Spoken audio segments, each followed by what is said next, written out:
2 Samuel chapter 14. So Joab, the son of Zeruiah, perceived that the king's heart was concerned about Absalom. And Joab sent to Tekoa and brought from there a wise woman and said to her, "Please pretend to be a mourner and put on mourning apparel. Do not anoint yourself with oil, but act like a woman who has been mourning a long time for the dead. Go to the king and speak to him in this manner." So Joab put the words in her mouth. And when the woman of Tekoa spoke to the king, she fell on her face to the ground and prostrated herself and said, "Help, O king." Then the king said to her, "What troubles you?" And she answered, "Indeed, I am a widow, and my husband is dead.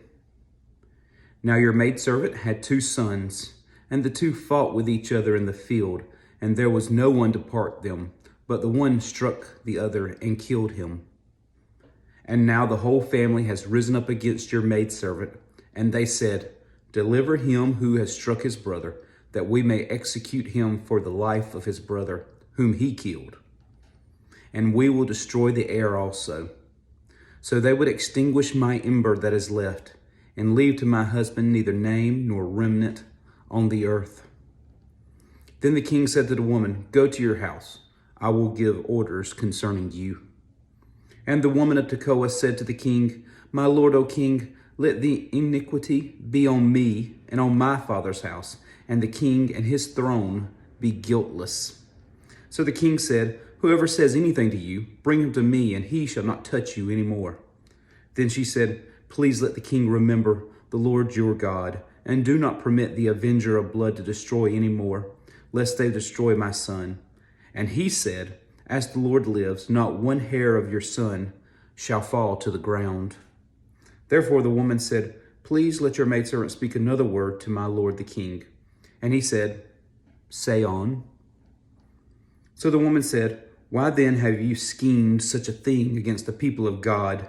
For the king speaks this thing as one who is guilty, and that the king does not bring his banished one home again. For we will surely die and be like water spilled on the ground, which cannot be gathered up again. Yet God does not take away a life, but he devises means so that his banished ones are not expelled from him. Now, therefore, I have come to speak of this thing to my lord the king, because the people have made me afraid. And your maidservant said, 'I will now speak to the king. It may be that the king will perform the request of his maidservant.'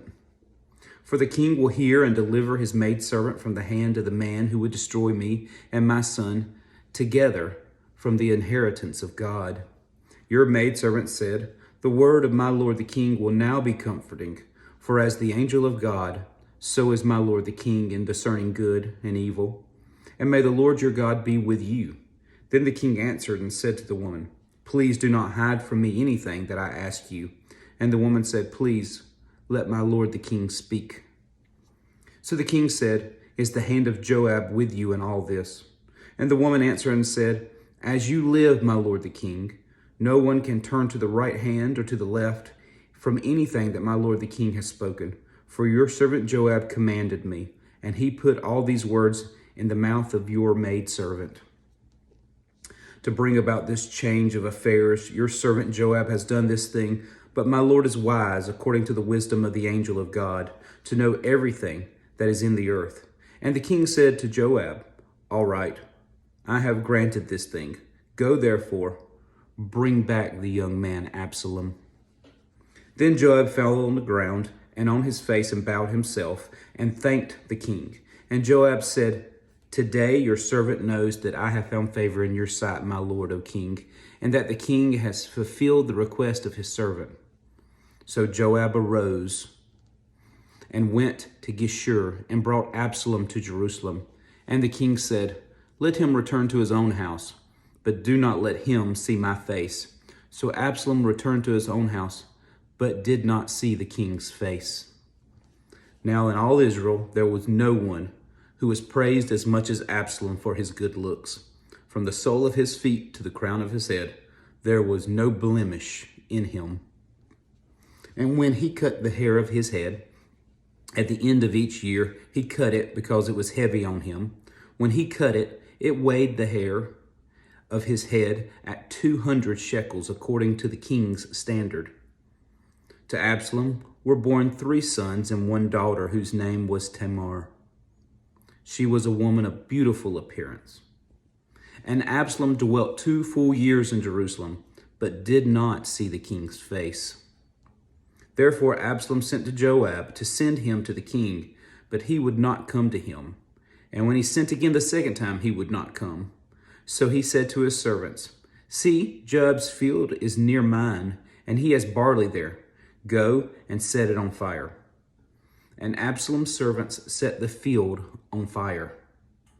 Then Joab arose and came to Absalom's house and said to him, "Why have your servants set my field on fire?" And Absalom answered Joab, "Look, I sent you, saying, 'Come here, so that I may send you to the king to say, Why have I come from Geshur? It would be better for me to be there still. Now, therefore, let me see the king's face.